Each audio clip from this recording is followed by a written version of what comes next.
News Kannada ವಾಹಿನಿಗೆ ಸ್ವಾಗತ.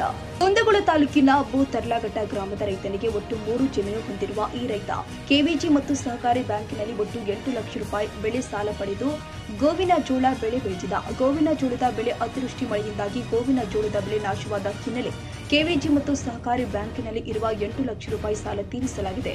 ರುದ್ರಗೌಡ, ಹುತ್ತನಗೌಡ, ರಾಮನಗೌಡ ಎಂಬ ಈ ರೈತ ಆತ್ಮಹತ್ಯೆ ಮಾಡಿಕೊಂಡಿರುವ ಶಂಕೆ ವ್ಯಕ್ತವಾಗ್ತಾ ಇದೆ. ತರ್ಲಾಘಟ್ಟ ಗ್ರಾಮದಲ್ಲಿ ಬಸ್ ನಿಲ್ದಾಣ ಹತ್ತಿರ ಇರುವಂತಹ ಕೆರೆಗೆ ಹಾರಿ ಆತ್ಮಹತ್ಯೆ ಮಾಡಿಕೊಂಡ ಘಟನೆ ಇಂದು ಸಂಭವಿಸಿದೆ. ತರ್ಲಾಘಟ್ಟ ಗ್ರಾಮ ಪಂಚಾಯಿತಿ ಪಿಡಿಒ ಮುನ್ನೆಚ್ಚರಿಕೆ ಕ್ರಮವಾಗಿ ಕೆರೆಯ ಸುತ್ತಲೂ ಸೂಚನಾ ಫಲಕ ಹಾಕಿದ್ರು. ಈ ಘಟನೆ ಸಂಭವಿಸಿದ ಕೂಡಲೇ ತಾಲೂಕು ಪಂಚಾಯತ್ ಇಒ ಗಮನ ಹರಿಸಿ ಕೆರೆಯ ಸುತ್ತಲೂ ತಂತಿ ಬೇಲಿ ಹಾಕಿಸಲು ಗ್ರಾಮಸ್ಥರಿಗೆ ಮಾತನಾಡಿ ಭರವಸೆ ಕೊಟ್ಟ. ಗ್ರಾಮ ಪಂಚಾಯಿತಿ ಅಧ್ಯಕ್ಷ ಹಾಗೂ ಪಿಡಿಒ ಅಧಿಕಾರಿಗಳು ಮಾತನಾಡಿ ತಿಳಿಸಿದ್ರು. ಘಟನೆ ಸಂಭವಿಸಬಾರದಿತ್ತು ಅಂತ ಗ್ರಾಮಸ್ಥರು ಮಾತನಾಡಿ ತಿಳಿಸಿದ್ರು. ಈಗ ಏನು ಆತ್ಮಹತ್ಯೆ ಮಾಡಿಕೊಂಡಂಥ ರೈತರ ರುದ್ರಗೌಡ, ಹುತ್ತನಗೌಡ, ರಾಮನಗೌಡ್ರ ಅಂಥೇಳಿ ನಾವು ಅವ್ರ ಮನೆಯಲ್ಲಿ ವಿಚಾರಿಸಲಿಕ್ಕಾಗಿ ಅವ್ರಿಗೆ ಸಾಲದ ಬಾಧೆ ಭಾಳ ಇತ್ತು ಅಂತ ಕೇಳ್ಕೊಂಡದ. ಅದಕ್ಕೆ ಜಮೀನು ಇದೆ ಅವ್ರದ್ದು ಸ್ವಲ್ಪ ಮಟ್ಟಿಗೆ. ಎಷ್ಟು ಜಮೀನು ಇದೆ ಸರ್? ಸುಮಾರು 3 ಎಕರೆ 2 ಗುಂಟೆ ಜಮೀನು ಅದ. ಈಗಾಗಲೇ ಅವರು ಕೆವಿಜಿ ಬ್ಯಾಂಕ್ನೊಳಗೆ ಸಾಲನೂ ತೊಗೊಂಡಿದ್ದಾರೆ. ಮತ್ತು ಏನು ಪ್ರತಿ ವರ್ಷವೂ ಸರಿಯಾಗಿ ಬೆಳೆಬಾರ್ದನ ಸಾಲ ಮತ್ತು ಹೊರಗಡೆನೂ ಸ್ವಲ್ಪ ಕೈಗಡೆ ಸಾಲನೂ ಐತೆ ಅವ್ರದ್ದು. ಮನೆಯಲ್ಲಿ ಅದನ್ನೇ ಚಿಂತೆ ಮಾಡ್ತಿದ್ರು ಅಂತ ಅವ್ರ ಪತ್ನಿಯವರು ನಮಗೆ ಹೇಳಿದ್ರು ಆಗಲ್ಲೇ ಮನೆಗೆ ಹೋದಾಗ. ಮತ್ತು ಮಕ್ಕಳಾದರೂ ಕೂಡ ಇಲ್ಲ ಅಪ್ಪಾಜಿ 1 ಎಕರೆ ಹೊಲ ಬೇಕಾದ್ರೆ ಮಾರ ಕೊಟ್ಬಿಡು, ನೀವು ಸರಿ ಕೊಟ್ಟಿಲ್ಲ ಸಾಲ ಹರಿನೋ, ಸುಮ್ಮನೆ ಯಾಕೆ ಚಿಂತೆ ಮಾಡ್ತೀರಿ ಅಂತ ಹೇಳ್ತಾನೂ ಇದ್ರಂತೆ. ಆದರೂ ಕೂಡ ಆ ಒಂದು ಮನಸ್ಸಿನಲ್ಲಿ ಅವರಿಗೆ ಆ ಸಾಲದ ಚಿಂತೆ ಇರೋದರಿಂದ ಅದೇ ಚಿಂತೆಯೊಳಗೆ ಬಂದವರು ಬೆಳಿಗ್ಗೆ ಬಂದು 6 ಗಂಟೆ ಸುಮಾರು ತಾವು ಕೆರೆಯಲ್ಲಿ ಬಿದ್ದು ಆತ್ಮಹತ್ಯೆ ಮಾಡಿಕೊಂಡಾನ ಅಂತ ತಿಳಿದು ಬಂದದ್ದು. ಹೊಲದಾಗ ಬೆಳೆ ಯಾವ್ದು ಬೆಳೆ ಅಂತ ಗೊಂಜಾಳ ಈಗ ಬೆಳೆ ನಷ್ಟ ಪರಿಹಾರಕ್ಕೆ ನಿಮ್ಮ ಗೊಂಜಾಳ ಅಂತೇಳಿ ಕನ್ಸಿಡರ್ ಮಾಡಿಲ್ಲ ಅವ್ರಿಗೆ. ಹೌದು ರೀ. ಇದು ಏನು ಹೆಸರು ನಷ್ಟ ಮಾಡ್ಯಾರ. ಹೌದು. ಮತ್ತು ಇದ್ರ ಬಗ್ಗೆ ಏನೋ ಇದು ಮಾಡ್ತಾರೆ, ಅದನ್ನ ಬರ್ತೈತಿ ಅಂತಾರ ಅವ್ರು. ಹಾಂ, ಇದು ಗೋವಿನ ಜೋಳದ್ದು ಬರೋದಿಲ್ಲ ಬೆಳೆ ನಷ್ಟ ಪರಿಹಾರಕ್ಕೆ. ಬೆಳೆನ ಅದ್ರ ಬಗ್ಗೆ ಏನು ಹೇಳಿ? ಅದರ ಬಗ್ಗೆ ನೋಡ್ರಿ, ಸ್ವಾಭಾವಿಕವಾಗಿ ರೈತ ಯಾವ ಬೆಳೆಯನ್ನು ಬೆಳಿತಾನೆ ಯಾವ ಭಾಗದೊಳಗೆ ಆ ಎಲ್ಲ ಬೆಳೆಗಳಿಗೂ ಬೆಳೆ ಹಾನಿಯನ್ನು ಸರ್ಕಾರ ಕೊಡಬೇಕು.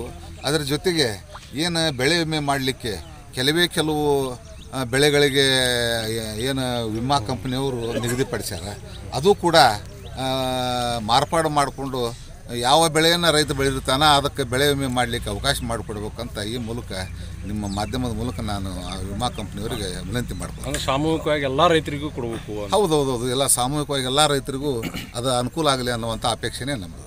ಸರ್, ಒಟ್ಟಾರೆಯಾಗಿ ರೈತ ಸಾಲ ಎಷ್ಟಿದೆ ಸರ್?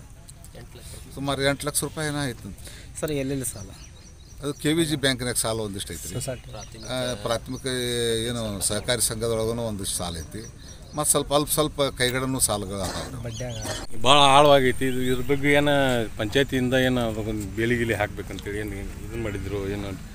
ಈ ಹಿಂದೆ ಕುಂದಗೋಳ ತಾಲೂಕಿನ ಯರಿನಾರಾಯಣಪುರದಾಗ ಆದಂಥ ಘಟನೆಯಿಂದ ಎಚ್ಚೆತ್ತುಕೊಂಡು ನಾವು ಈಗಾಗಲೇ ಎಚ್ಚರಿಕೆ ಬೋರ್ಡ್ಗಳನ್ನು ಸಹ ಅಳವಡಿಸಿ ಗ್ರಾಮದಲ್ಲಿ ಜಾಗೃತಿಯನ್ನು ಮೂಡಿಸಿದ್ದೀವಿ ಡಂಗೂರ ಮುಖಾಂತರ. ಚಿಕ್ಕ ಮಕ್ಕಳಾಗಲಿ, ರೈತರಾಗಲಿ, ಮುದುಕರಾಗಲಿ ಯಾರು ಕೆರೆ ಸಮೀಪ ಹೋಗಬಾಡ್ರಿ ಅಂತೇಳಿ ನಾವು ಈಗಾಗಲೇ ಜಾಗೃತಿಯನ್ನು ಮೂಡಿಸಿದ್ದೇವೆ ರೀ.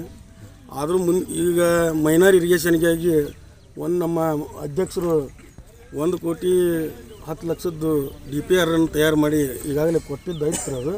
ಅದು ರಿಜೆಕ್ಟ್ ಆಗಿ ಬಂದೈತೆ ರೀ. ಯಾವಾಗ ಕಳಿಸಿದ್ರಿ ಅದನ್ನು? ಅವರು ಒಂದು 6 ತಿಂಗಳು ಆಗಿರ್ಬೇಕು. ಸ್ವಲ್ಪ DPR ಒಳಗೆ ಚೇಂಜಸ್ ಮಾಡಂತ ಹೇಳಿದ್ದಾರೆ. ಅದಕ್ಕೆ ಅದನ್ನು ಮಾಡಿಕೊಂಡು ಮತ್ತೆ ಒಳ್ಳೆ ಕೊಡುವಂತ ಹೇಳಿದ್ದಾರೆ. ನೀವು 15 ಹಣಕಾಸು ಯೋಜನೆದಾಗ ಕಡಿಕೆ ಇದನ್ನು ವ್ಯವಸ್ಥೆ ಅಂದರೆ ಈ ಇಷ್ಟರ ನೀರಿನ ಸುತ್ತಲಾದರೂ ಒಂದು ಬೇಲಿ ವ್ಯವಸ್ಥೆ ಅಂದರೆ ನೀರಿನ ಮಟ್ಟ ಈ ವರ್ಷ ಮಳೆ ಜಾಸ್ತಿ ಆಗಿರೋದ್ರಿಂದ ಜಾಸ್ತಿ ಆಗೈತೆ. ಯಾಕೆ ಹೋಳು ಎಬ್ಸಿದ ಮೇಲೆ ಸ್ವಲ್ಪ ಡೀಪ್ ಆಗೈತಿ. ಮೊದಲೆಲ್ಲ ಹೋಳು ತುಂಬಿಟ್ಟಿತ್ತದು. ಇವಾಗ ಒಂದೂವರೆ ವರ್ಷ ಆಯಿತು ಹೋಳು ಎಬ್ಸಿದ ಮೇಲೆ ಭಾಳ ಡೀಪ್ ಆಗೈತಿ. ಮಳೆಗಾಲ ಜಾಸ್ತಿ ಆಗಿದ್ದರಿಂದ ನೀರಿನ ಮಟ್ಟನೂ ಜಾಸ್ತಿ ಆಗೈತಿ. ಆ ಉದ್ದೇಶಕ್ಕೆ ಸ್ವಲ್ಪ ಇದು ಆಗೈತಿ. ಅದನ್ನು ಈ ಮುಂದಿನ ದಿನಮಾನೊಳಗೆ ಅದನ್ನು ಮಾಡುವಂಥ ವ್ಯವಸ್ಥೆ ಮಾಡ್ತೀವಿ. ಈಗ ನಾವು ಇಷ್ಟ ಅಂತ ನಾವು ಬೇಲಿ ಹಾಕಿದ್ರೆ ನೀರು ಮಟ್ಟ ಜಾಸ್ತಿ ಬರ್ತದೆ. ಅಲ್ಲ, ಅಲ್ಲಿ ಚಿಕ್ಕ ಮಕ್ಕಳಿಗೆ ಯಾವುದು ಗೊತ್ತಾಗೋದಿಲ್ಲ. ಆ ಟೈಪರ್ ಮೊದಲಾರ ಮುನ್ನೆಚ್ಚರಿಕೆಯಾಗಿ ಅದನ್ನು ನಮ್ಮ ಗ್ರಾಮ ಪಂಚಾಯತಿಲಿಂದ ಬೋರ್ಡ್ ಅಳವಡಿಕೆ ಮಾಡೀವಿ. ಗ್ರಾಮದೊಳಗೆ 3 ಗ್ರಾಮದಾಗ ಮುನ್ನೆಚ್ಚರಿಕೆಯಾಗಿ ಡಂಗೂರ ಸಾರಿಸೀವಿ. ಏನೋ ಒಂದು ಅಚಾತುರ ಆಗೈತಿ. ರೈತರು ಆ ಥರ ಆಗಬಾರ್ದಾಗಿತ್ತು, ಏನೋ ಆಗೈತಿ. ಉದ್ದೇಶಪೂರ್ವಕವಾಗಿ ಬಂದು ಆತ್ಮಹತ್ಯೆ ಮಾಡ್ಕೊಳ್ಳೋರು ಏನು ಮಾಡ್ಲಿಕ್ಕೆ ಆಗ್ತದ್ರಿ? ಅದಂತೂ ನಿಜ. ಗ್ರಾಮ ಪಂಚಾಯತಿಯಿಂದ ಏನೇನು ಮಾಡಬೇಕು ನಮ್ಮ ತಾಲೂಕ್ ಪಂಚಾಯತಿ ಜಿಲ್ಲಾ ಪಂಚಾಯತಿ ಸಿ ಅವ್ರ ನಿರ್ದೇಶನದ ಪ್ರಕಾರ ನಾವೆಲ್ಲ ಕೆಲಸ ಮಾಡೇವಿ. ಆದರೆ ಹಿಂಗೆ ಕೆಲವೊಂದು ಯಾಕಂದ್ರೆ ಪ್ರಮಾಣ ನಮ್ಮದು 7 ಎಕರೆ 25 ಗುಂಟೆ ಇದೆ. ಇದು ದೊಡ್ಡ ಪ್ರಮಾಣದ ಇದೆ. ಇವಾಗ ಬೇಲಿ ಹಾಕ್ಬೇಕಾದ್ರೆ ಸುತ್ತಲೂ 7 ಎಕರೆನ ಹಾಕ್ಬೇಕಾಗತ್ತೆ. ಉದ್ದೇಶಕ್ಕೆ ನೀವು ಅದನ್ನು ನೋಡ್ಕೊಂಡು ಈ ಥರ ಒಮ್ಮೆ ಆಗಿರಲಿಲ್ಲ, ಈಗ ಆಗೈತಿ. ಅದನ್ನು ಉದ್ದೇಶಪೂರ್ವಕ ಬೇರೆ ಆಕಸ್ಮಿಕವಾಗಿ ಆಗುವಂಥದ್ದನ್ನು ತಡೆಗಟ್ಟಬೇಕಲ್ಲ ಗ್ರಾಮ ಪಂಚಾಯತ್. ಅದಕ್ಕೆ ಜಾಗೃತಿ ಐತ್ರಿ. ಅಲ್ಲ, ಯಾವ ರೀತಿ ಈ ಟೈಪ್ ಇಲ್ಲರ ಈ ಕಡೆ ಆಗಬೇಕಾಗಿತ್ತು. ತಂತಿ ಬೇಲಿ ಹಾಕಿಸುವಂಥ ವ್ಯವಸ್ಥೆ ಮಾಡ್ತೀವಿ. ತಾಜಾ ಸುದ್ದಿಗಾಗಿ MTV ನ್ಯೂಸ್ 24/7ಗೆ ಸಬ್ಸ್ಕ್ರೈಬ್ ಮಾಡಿ ಮತ್ತು ಬೆಲ್ ಐಕಾನ್ ಅನ್ನು ಒತ್ತಿ. ತಪ್ಪದೇ ಲಿಂಕ್ ಶೇರ್ ಮಾಡಿ.